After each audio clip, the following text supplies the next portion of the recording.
You ever hear a grown woman scream at four flat tires in the middle of a soybean field at 3 in the morning? Because I have.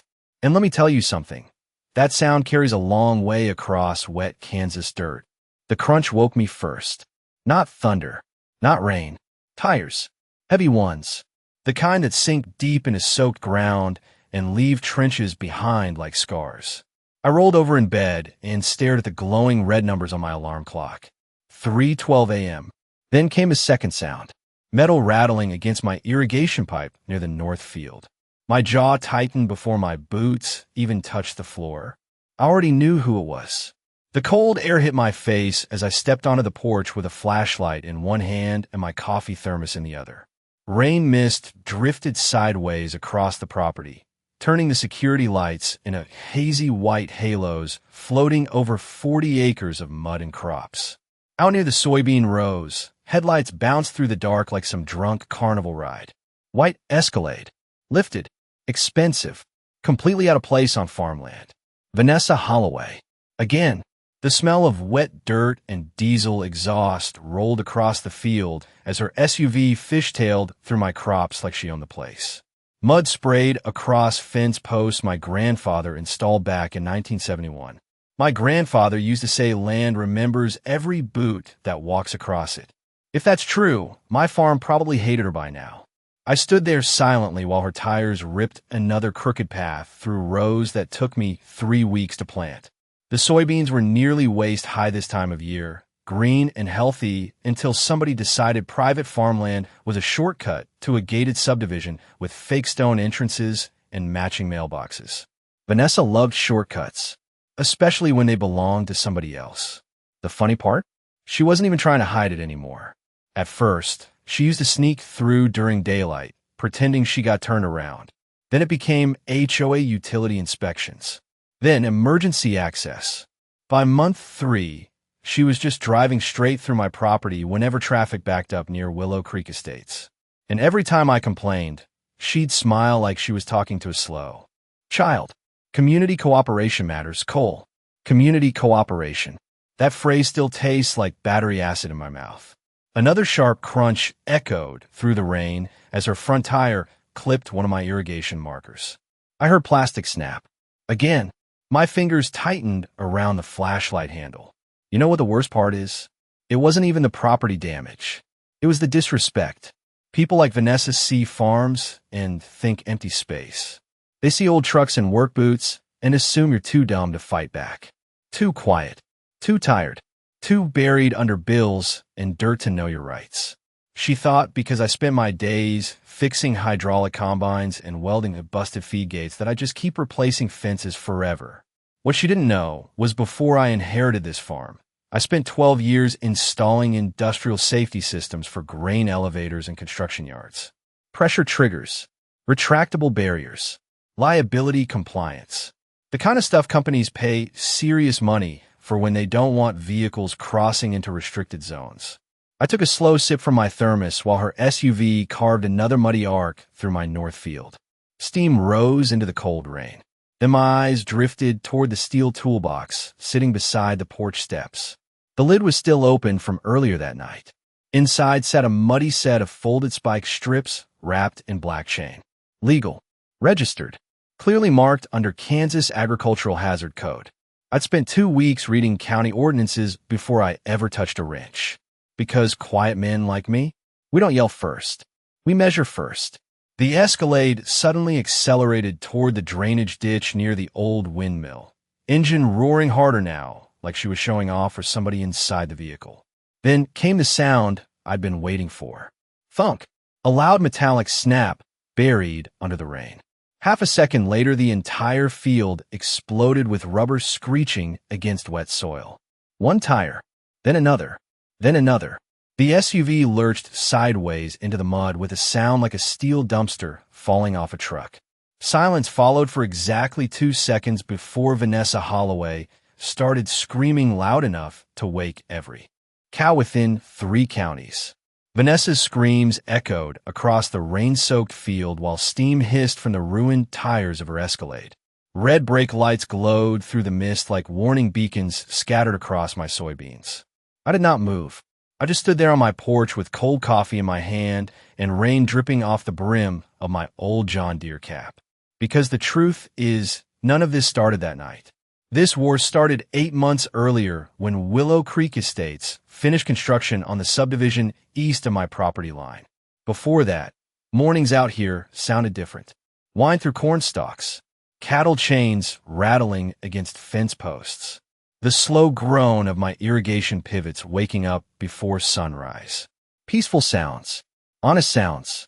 My grandfather bought these 40 acres in 1968 after coming home from Vietnam with 2 duffel bags, a bad knee, and enough stubbornness to outlive 3 banks and every drought Kansas ever threw at him. He built the farmhouse himself one summer using salvaged cedar and an old Army welding kit that still hangs in my garage today. I grew up under this roof, learned how to rebuild diesel engines before I learned algebra, learned how to patch fences in January winds cold enough to crack your lips open. Out here, if something breaks, you fix it yourself. Nobody comes running to save you. That lesson sticks with a man. After high school, I spent 12 years working industrial maintenance across Kansas and Oklahoma. Grain elevators, equipment yards, construction sites, places where one wrong turn with a truck could cost somebody a 6-figure lawsuit. I learned safety codes the way preachers learn scripture. Pressure systems, vehicle barriers, liability laws. Most people see steel and bolts. I see patterns, weak spots, human behavior. That matters later. When my grandfather passed 3 years ago, I came back home full-time. Quiet life, long hours, no wife, no kids, just me, the farm, and enough acreage to stay away from people who mistake noise for authority. Then Willow Creek Estates showed up with their decorative stone entrances, artificial ponds, and matching white fences that looked cleaner than a hospital. Hallway. And right at the center of it all stood Vanessa Holloway. Blonde hair always perfect, white Escalade always polished, expensive perfume strong enough to cut through fresh fertilizer from 50 feet away. She ran that subdivision like a suburban dictator in designer boots. The first time we met, she smiled while staring at my equipment shed like it personally offended her. You know, she said, brushing rainwater off her jacket sleeve, this area could really benefit from modernization. Modernization, funny word, usually means somebody wants your land without paying for it. I should have trusted my instincts right then. Because from the moment Vanessa Holloway looked at my farm, she stopped seeing private property. She started seeing opportunity. At first, Vanessa tried pretending everything was accidental. That lasted about 2 weeks. Then the shortcuts became deliberate. Every morning I would step outside and find fresh tire tracks, slicing through my alfalfa like somebody dragged a giant rake across the field overnight. Deep mud grooves, broken irrigation heads, fence wire bent flat into the dirt. The smell of torn grass and transmission fluid became part of my breakfast routine. One afternoon, I caught 3 teenagers on dirt bikes racing across my south pasture while laughing loud enough for me to hear them over my tractor engine. They vanished toward Willow Creek Estates before I could even reach the gate. 20 minutes later, I found an official HOA notice taped to my mailbox. Unmaintained mud accumulation negatively affecting community appearance. I remember staring at that paper while dust from my gravel driveway swirled around my boots. Mud accumulation on a farm. That was the moment I realized these people had spent so long inside air-conditioned subdivisions they forgot what actual land looked like. Vanessa escalated after that. She started holding HOA community walks near my property line every Saturday morning. I would see them out there carrying iced coffees and clipboards like suburban tourists on safari. Expensive sneakers sinking into mud they acted disgusted by. Vanessa always walked in front. Blonde hair perfect, white, sunglasses, pointing toward my barns while whispering to the others like she was discussing a hazardous wayside instead of a working farm feeding half the county grain co-op. Then came the Facebook posts. Somebody from Willow Creek uploaded drone footage of my tractors working the north field with dramatic captions about unsafe rural operations near family neighborhoods. Vanessa commented under every single post. We deserve safe infrastructure access. Infrastructure access. Another pretty phrase for taking something that does not belong to you. I tried handling it the polite way first. I installed no trespassing signs every 100 yards along the eastern fence line. Bright red lettering. Reflective coating. Impossible to miss. 2 days later, somebody ripped half of them out and dumped them into my drainage ditch. I called the county sheriff after finding fresh SUV tracks cutting through newly planted soybean rows. Sheriff Boone Carter showed up smelling like coffee and wet leather, hands tucked into his jacket pockets while he stared across the field. "Cole," he sighed.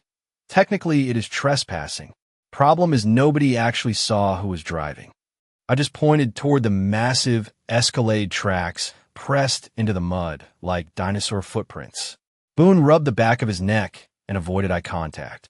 Vanessa's husband sponsors half the county events around here. There it was. The small-town version of immunity. Money. HOA influence. Chamber of Commerce smiles, hiding behind legal language. That night, I sat alone in my workshop, listening to rain hammer the metal roof, while sparks from my welding torch lit the garage walls orange. The smell of hot steel filled the air as I replayed security footage frame by frame on my laptop. White Escalade. Same route. Same speed. Same smug confidence every single time. That is when something inside me changed. I stopped thinking like a farmer trying to defend property, and I started thinking like a mechanic solving a problem. The next month turned my farm into a highway. Not officially, of course. Nobody from Willow Creek Estates ever admitted they were crossing private land. They just kept doing it over and over, until tire tracks became permanent scars across my fields. Every sunrise brought something new destroyed. Fence posts leaning sideways. Crushed irrigation caps buried in mud. Fresh beer cans tossed beside my hay bales like my property was some public campground. The worst part was the noise. I used to wake up to windmills creaking and cattle shifting around their feed stations. Now I woke up to engines. Constant engines. Luxury SUVs growling through wet dirt before dawn while headlights flashed across my bedroom walls. One Tuesday morning, I stepped outside holding a wrench and nearly slipped on a deep rut carved straight through my west pasture. Rainwater filled the trench like a narrow creek. Diesel fumes still hung in the cold air. Whoever drove through there had done it less than an hour earlier. I crouched beside the tracks and ran my fingers through the mud. Deep tread pattern. Heavy vehicle. Same Escalade tires. Again. That afternoon, Martha Green stopped by carrying a peach cobbler wrapped in foil and enough gossip to fill a grain silo. Martha owned the small farmhouse 2 properties north of me and had lived out here since before Willow Creek Estates existed. She smelled like cinnamon and cigarette smoke and always talked like she was halfway through exposing a conspiracy. "You know Vanessa's pushing the county for a new emergency access road, right?" she said while staring toward the subdivision through my kitchen window. My stomach tightened. "Through my land." Martha nodded slowly. "She claims your dirt paths are already being used by the community. Says it would improve property values." Property values. Funny how rich people always hide greed behind cheerful little phrases. Martha lowered her voice. "People in town are saying she wants to connect the subdivision to Route 18 without paying for a county easement." There it was. The real reason. My farm was not a shortcut. It was free infrastructure. That night, I drove the perimeter myself with floodlights mounted on my old utility ATV. The smell of wet soybeans mixed with burned motor oil from the engine while my headlights swept across fence lines. Near the east entrance, I found fresh orange spray. Paint marking trees beside the property edge. Survey paint. Somebody had already started mapping routes across my land without permission. I stood there in total silence while crickets buzzed through the darkness around me. The only sound was distant music drifting from Willow Creek Estates, pool houses, and backyard patios. They were drinking wine beside decorative ponds while turning my grandfather's farm into a traffic lane. My jaw clenched so hard it hurt. The next morning, I installed 6 new trail cameras across the property. Industrial grade. Weatherproof. Infrared capable. I mounted them high enough that nobody could reach them without a ladder. Then I reinforced the eastern gate with quarter-inch steel brackets and fresh chain locks. By lunchtime, Vanessa herself pulled up near the fence line, wearing oversized sunglasses and white boots completely unsuited for mud. The Escalade idled loudly while she leaned out her window, smiling like we were old friends. "Cole," she called sweetly, "you really should think about cooperating with the community. Everybody wins when people work together." I wiped grease off my hands with an old rag and stared at her without blinking. "Funny," I said quietly. "Only one side seems to be taking things." Her smile froze for half a second before snapping right back into place. That fake suburban politician smile. The kind that never reaches the eyes. You cannot stop progress forever. Then she drove off slowly, tires spraying gravel across my fence posts on purpose. I watched the Escalade disappear toward the subdivision entrance while heat from my workshop drifted through the open garage behind me. Sparks crackled inside where steel bars rested across my welding table, waiting to be cut. That was the day I stopped asking myself whether Vanessa Holloway would cross the line again. The real question became how far she was willing to go once she thought she could not lose. 3 days later, the county hearing notice showed up in my mailbox folded between a tractor parts catalog and my electric bill. I could smell fresh printer ink before I even opened the envelope. Community Access Review. Requested by Willow Creek Estates. Homeowners Association. Requested by Vanessa Holloway personally. I stood there beside my gravel driveway, reading the paperwork while hot Kansas wind pushed dust across my boots. According to the filing, the subdivision wanted legal review for historically established shared roadway access. Historically established. That phrase almost made me laugh out loud. They've been trespassing on my land for less than a year and were already trying to turn illegal shortcuts into legal rights. I drove into town that afternoon with my truck windows down and the smell of cut hay trailing behind me from the fields. Half the people at the county office already knew why I was there before I stepped inside. Small towns are like that. News moves faster than weather.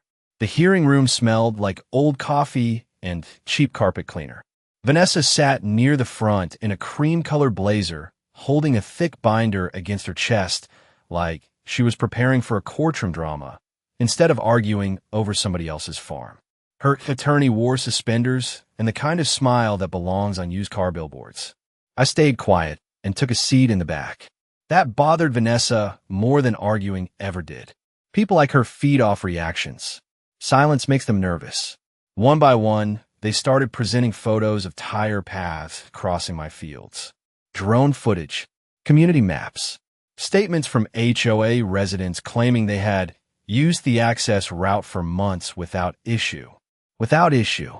Meanwhile, I had repair invoices stacked half an inch thick from damaged irrigation lines and crushed fencing. Vanessa stood up near the projector screen and gave the room that polished suburban smile again. "We simply believe cooperation benefits everyone," she said smoothly. "This connection would improve emergency response times and reduce traffic congestion for local families." Families. Safety. Community. Every sentence sounded like a campaign commercial wrapped around greed. Then came the part that made my blood run cold. Vanessa clicked to a slide showing a proposed county map. A paved road cut directly through the eastern edge of my farm, right through the soybean field where my grandfather taught me how to drive a tractor when I was 10 years old. The room suddenly felt too warm. I could hear the faint hum of fluorescent lights overhead while my jaw tightened hard enough to ache. Vanessa pointed toward the map casually. Mr. Mercer's property already functions as a practical access corridor. Practical access corridor. Not a family farm. Not private land. Just empty space waiting to become useful for richer people. Sheriff Boone Carter sat against the wall, avoiding eye contact again, while county officials shuffled papers pretending this discussion was somehow reasonable. That was when I realized something important. They were not trying to steal my land overnight. They were trying to normalize taking it slowly enough that nobody noticed. A little shortcut becomes routine. Routine becomes expectation. Expectation becomes entitlement. Then suddenly you wake up one morning and strangers are calling your property public access. Vanessa finished speaking and glanced toward me with that same smug confidence she always wore when she thought the room already belonged to her. Mr. Mercer has refused all reasonable discussions regarding shared community benefit. Shared community benefit. I finally stood up slowly from my chair, boots scraping softly against the tile floor. Every head in the room turned toward me. I did not raise my voice, did not slam papers, did not give some dramatic speech. I just pulled a flash drive from my jacket pocket and handed it to the county clerk. "Those are 6 months of security footage," I said quietly. "Trespassing, property damage, unlicensed recreational vehicle traffic, and every single license plate entering my land after posted warnings were installed." The room went silent except for the buzz of the projector fan. Vanessa's smile disappeared for the first time since this whole mess started. Not completely, just enough for me to notice. And that tiny crack in her confidence told me everything I needed to know. She had gotten used to pushing people around. She was not prepared for somebody who documented everything. The county delayed their decision after reviewing my footage, but that did not stop Vanessa. If anything, it made her worse. People like her cannot stand resistance, especially quiet resistance. The very next weekend, traffic through my property doubled. Pickup trucks, golf carts, luxury SUVs splashing through mud like my farm had suddenly become public recreation land. Somebody even drove across my north pasture towing a jet ski. A jet ski. In Kansas, I stood beside my barn watching muddy water drip from crushed soybean stalks while the smell of burned rubber lingered in the humid afternoon air. Every day felt like another piece of the farm getting erased one tire track at a time. Then came the HOA newsletter. Martha Green brought me a copy folded under her arm while her little beagle barked at my chickens from the porch steps. "Thought you should see this," she muttered. The paper smelled heavily of cheap ink and perfume samples. Right there on the second page sat a smiling photo of Vanessa Holloway standing beside a digital rendering of a future community connector road. The road cut straight through my land. My actual barns were edited out of the image completely, replaced with decorative trees and jogging paths.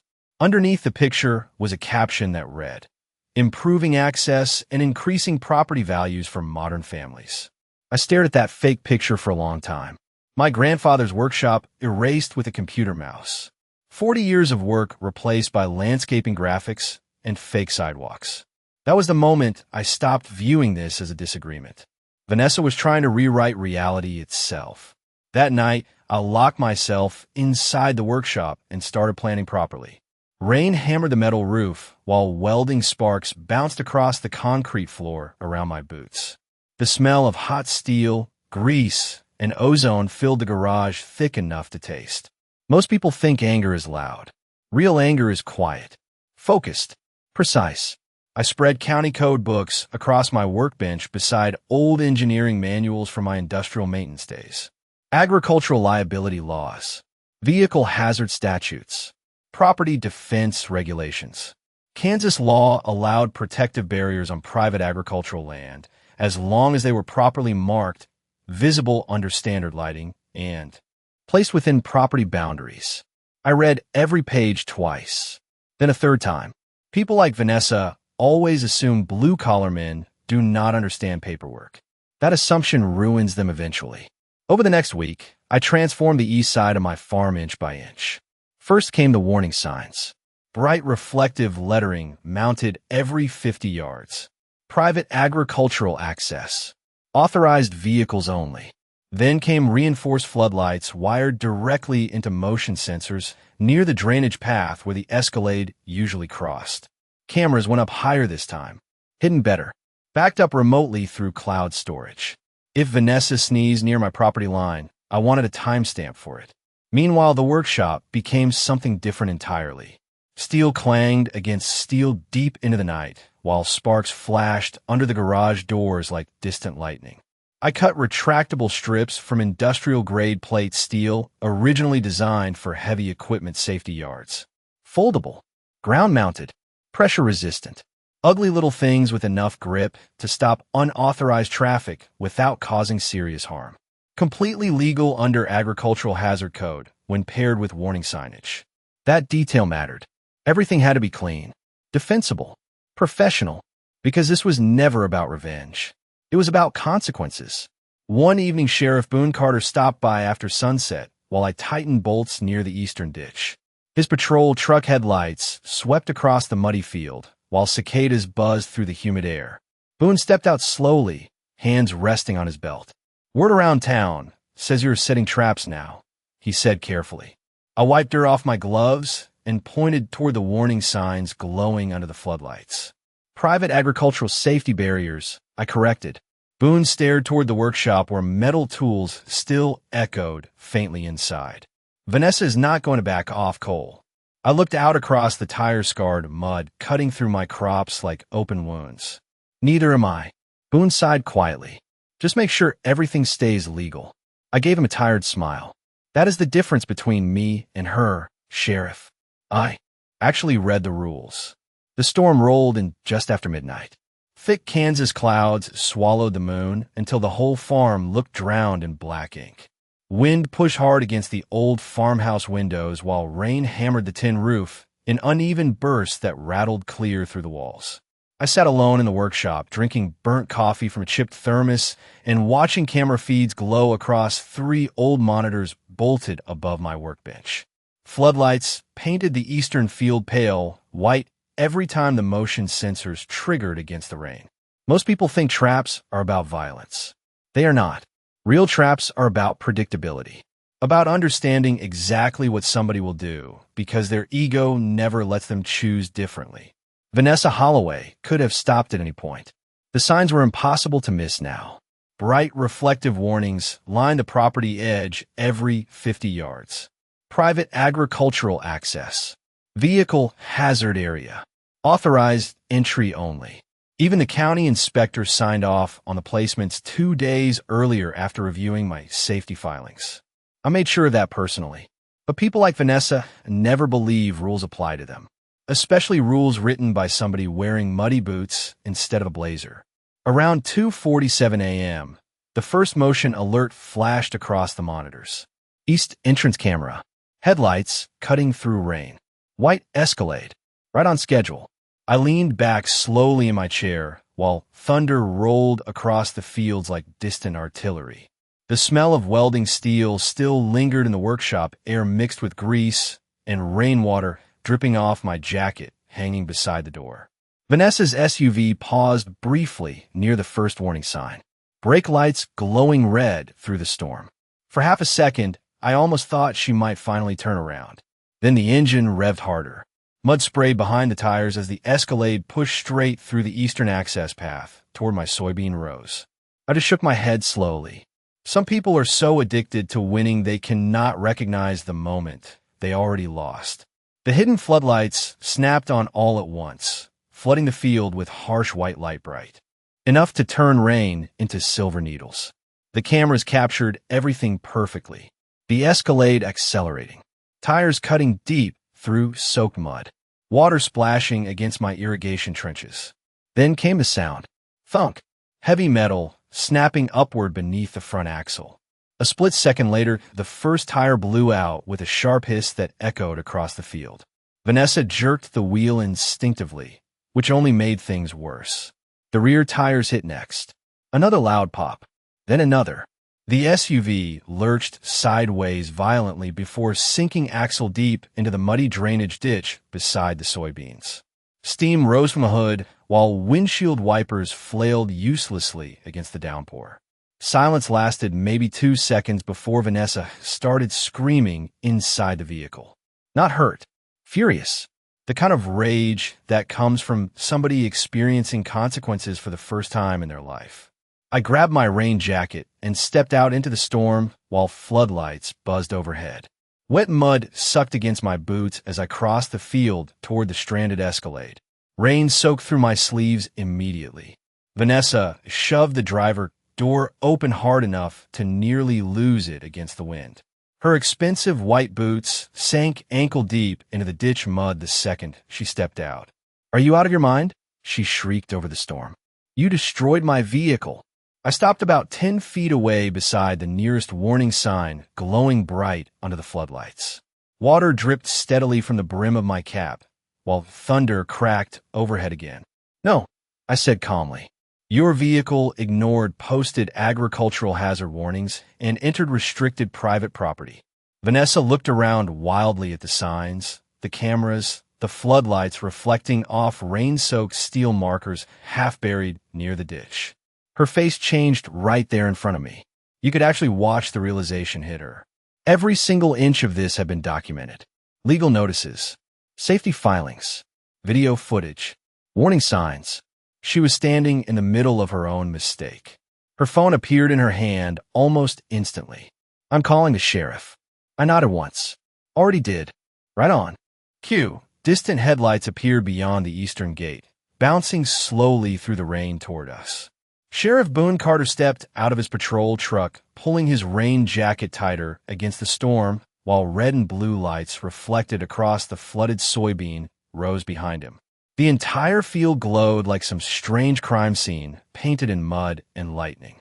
Vanessa stood beside her crippled Escalade drenched head to toe, mascara streaking slightly under the rain while steam hissed from the ruined tires. Her expensive white boots looked like they had been dipped in chocolate pudding. For once, she did not look like the queen of Willow Creek Estates. She looked exactly what she was. Somebody caught trespassing on private land after ignoring half a dozen warning signs. Boone walked the scene slowly without saying much at first. That is one thing I respected about him. When things got serious, he stopped trying to play politician. His flashlight beam moved across the reflective warning markers, then toward the mounted cameras blinking red under the floodlights. Rain drummed against his hat brim while he crouched near the retractable barriers half hidden beside the ditch. "Agricultural safety barriers?" he asked quietly. "Registered Tuesday morning with County Code Enforcement," I answered. Boone nodded once. "Warning signage every 50 yards. Documented and inspected." Vanessa threw both hands in the air. "This is insane. He sabotaged my vehicle." Boone slowly turned toward her. "Ma'am, why exactly were you driving across posted private farmland at 3 in the morning during a thunderstorm?" Vanessa opened her mouth immediately, but no sound came out for a second. That pause told the whole story. Finally, she snapped back into full HOA mode. "I was evaluating unsafe access conditions for the community." Even Boone looked tired hearing that one. The sheriff exhaled slowly through his nose while rainwater dripped from his jacket sleeves. "Ma'am, this is not community property." Then he looked at me. "Cole, you got the footage?" I handed him a waterproof flash drive from my coat pocket. Every camera angle, every warning sign, every recorded trespassing incident for the last 6 months. Boone tucked it into his jacket silently. Vanessa's expression shifted again right there under the floodlights. Anger fading into calculation. Calculation turning into panic. Because for the first time since this started, she realized she was not controlling the narrative anymore. By sunrise, the storm had passed. Thick fog rolled low across the fields while a heavy-duty tow truck dragged the mud-covered Escalade out of the ditch inch by inch. Half the county seemed to show up to watch.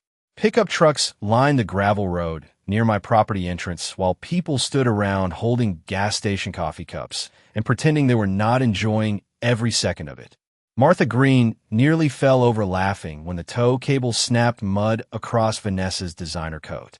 The sound of steel chains rattling through the cool morning air carried all the way to my porch. Nobody from Willow Creek Estates looked happy anymore, especially once Sheriff Boone officially filed the incident report. Trespassing, property damage, unauthorized vehicle entry beyond marked agricultural hazard barriers. Then the insurance company got involved. That part was beautiful. Turns out most vehicle policies do not cover deliberate entry onto clearly marked restricted farmland during severe weather conditions, especially when multiple warning signs are visible on camera footage. Vanessa spent 2 days trying to blame me publicly before somebody leaked the security videos online.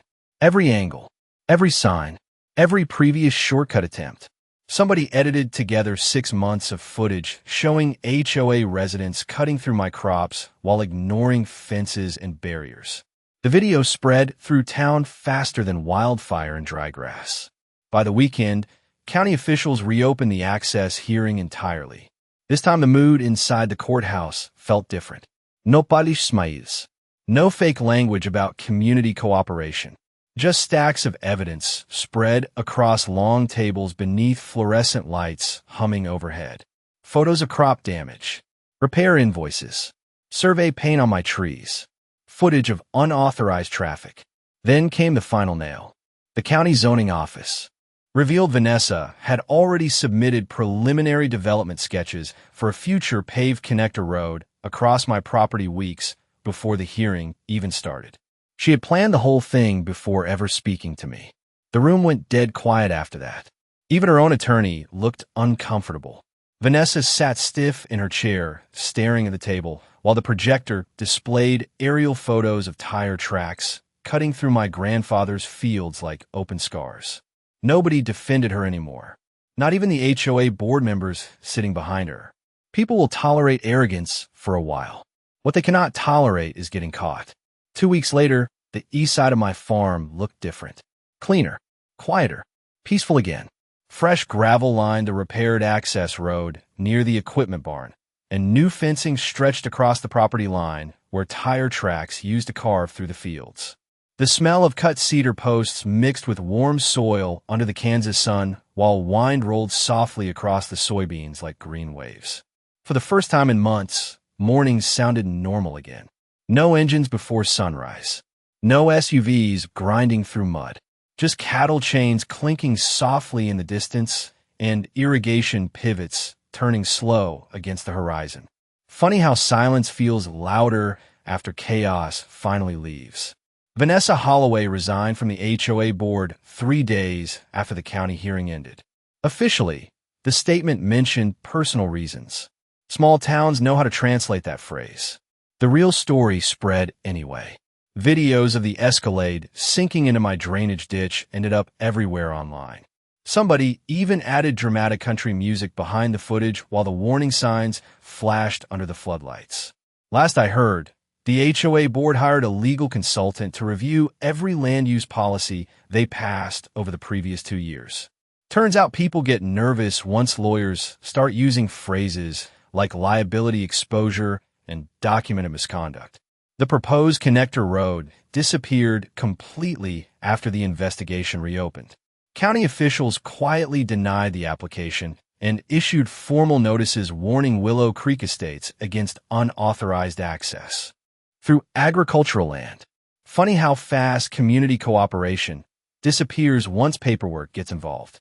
Sheriff Boone Carter stopped by one evening while I was repairing an old irrigation arm beside the north field.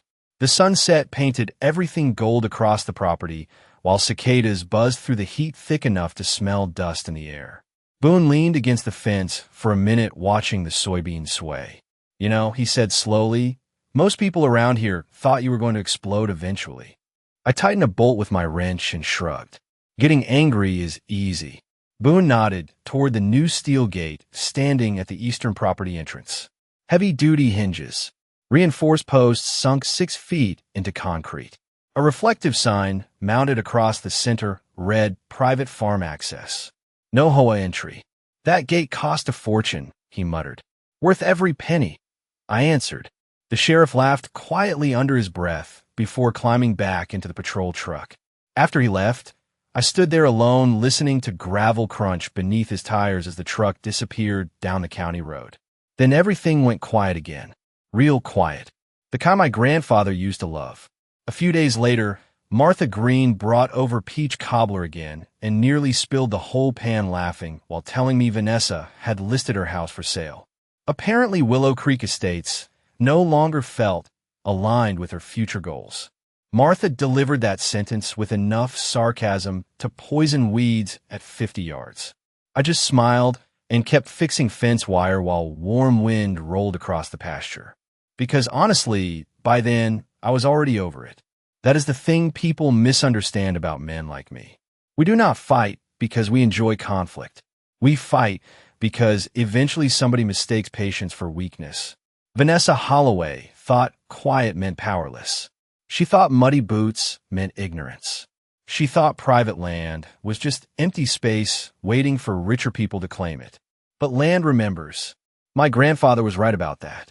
Every fence post, every weld, every acre of soil out there carries the fingerprints of people who work for it honestly. And some things do not belong to homeowners associations, county maps, or suburban shortcuts. Some things still belong to the people willing to stand in the mud and defend them. The new floodlights clicked on automatically as dusk settled over the farm, casting long white beams across the repaired fields where fresh crops pushed through the soil again. I took one last look toward the eastern gate before heading back toward the house. Quietly, patiently, exactly the same way I handled this whole war from the beginning.